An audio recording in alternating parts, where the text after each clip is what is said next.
से जानना चाहते हैं कि मुहासे क्या होता है। मुहासे, जिनको हम लेमन लैंग्वेज में इंग्लिश में एक्ने भी बोलते हैं, पिंपल्स बोलते हैं, मेडिकल टर्म में हम उसको एक्ने वल्गैरिस बोलते हैं।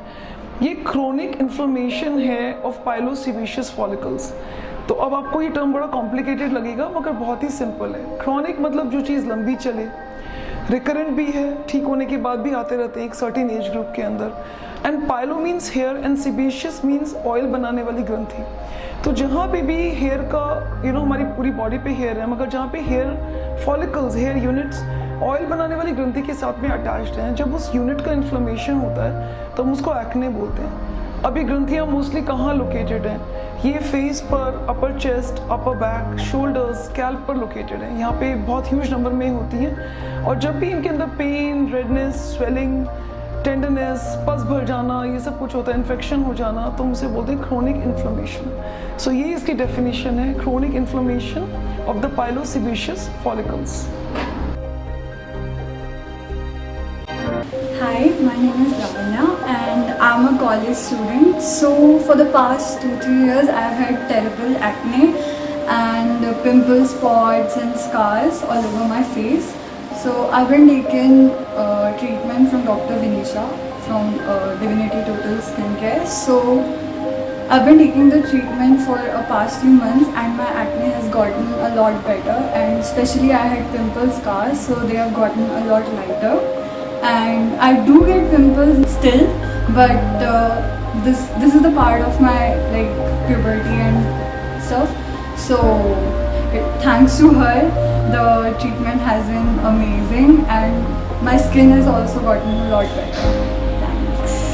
मैडम, मुहासे बढ़ने का कारण क्या होता है, मतलब क्यों होता है? इसके बहुत सारे कारण हैं। वैसे अगर हम देखें, जब ये टीनेजर्स में होती है तो हम इसे एक डिजीज़ नहीं बोल सकते। अब इसकी डेफिनेशन है कि it is a condition of the adolescent age group. Adolescent age group क्या होता है? 10 to 19 ईयर्स होता है। तो मोस्टली इसका कनेक्शन प्यूबर्टी के साथ में, जब बॉडी में हमारे सेक्सुअल हार्मोन्स का डेवलपमेंट स्टार्ट होता है, तब एक्ने का भी शुरुआत हो जाती है। तो मोस्टली 15 to 18 ईयर्स के एज ग्रुप में देखा जाता है, मगर चूंकि आजकल प्रिकॉशस प्यूबर्टी हो गई है, मीन्स कि जल्दी प्यूबर्टी स्टार्ट हो गई है, तो 8 से 12 साल की उम्र में भी देखा जाता है। सो अगर हार्मोन्स इसका एक कारण है, तो ये एक नॉर्मल कंडीशन बोल सकते हैं, जब तक कि ये एग्रेवेटेड ना हो या बहुत ही कॉम्प्लिकेशंस के साथ में ना आ जाए। बट जब ये एडल्ट्स में होता है तो मोस्टली उसके बेस में स्ट्रेस, हार्मोनल इम्बैलेंस रीजंस होते हैं, जिसकी वजह से एडल्ट ऑनसेट एक्ने की शुरुआत होती है। मतलब बेसिकली किस एज ग्रुप को ज़्यादा ये प्रभावित करता है खास करके? ये जैसे कि मैंने आपको बताया कि ये टीनेजर्स का प्रॉब्लम है। 85% ऑफ द टीनेजर्स को अपनी लाइफ में कभी ना कभी एक्ने ज़रूर होगा, चाहे वो माइल्ड ही क्यों ना हो। सो ये बॉयज़ एंड गर्ल्स को इक्वली अफेक्ट करता है। मोस्टली ये 25 से पहले रिजॉल्व हो जाता है, बट इन सम केसेस जिनकी स्ट्रॉन्ग फैमिली हिस्ट्री रहे, या कोई हार्मोनल इम्बैलेंस रहे, या स्ट्रेस बहुत लाइफ में हो, या फिर they not taking care of the diet, so sometimes it may continue up till mid 40s।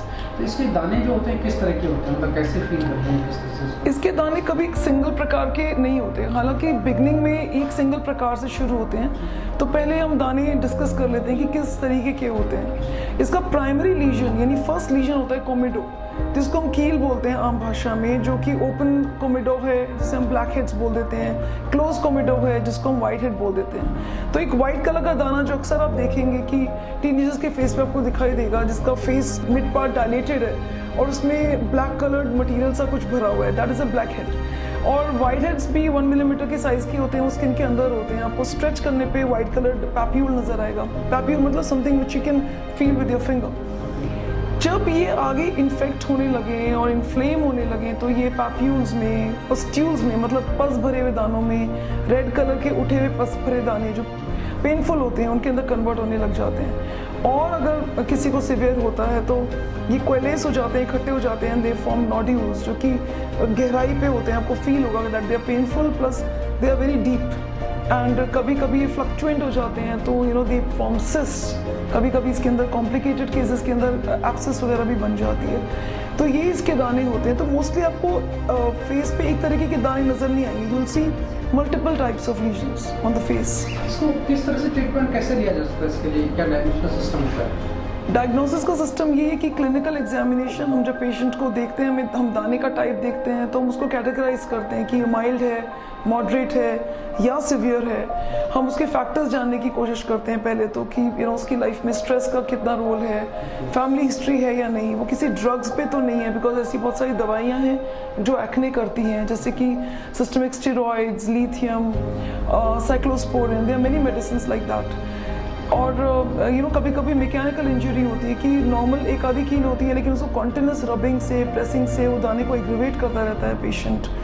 कभी कभी too much of makeup it plays very important role, जिसको हम एक्ने कॉस्मेटिका बोल देते हैं। वो पोर्स को क्लूड कर देता है। हार्मोनल इम्बैलेंस तो नहीं है, पीसीओडी तो नहीं है, किसी प्रकार का कोई और अंदरूनी कोई बीमारी तो नहीं है, या फिर डाइट उसकी दैट्स वेरी इंपॉर्टेंट। सो हम फैक्टर्स पहले देखते हैं, कैटेगराइज करते हैं माइल्ड, मॉडरेट, सिवियर है या नहीं, and then we think of the treatment. So treatment जो है वो डिवाइड होता है the basket of the anti acne medications. It contains not only face washes जो ऑयल कंट्रोल करते हैं, बट मॉइस्चराइजर्स जो नॉन कॉमेडोजेनिक होते हैं, वो ग्रीजी नहीं होते, वो पोर्स को क्लूड नहीं करते हैं।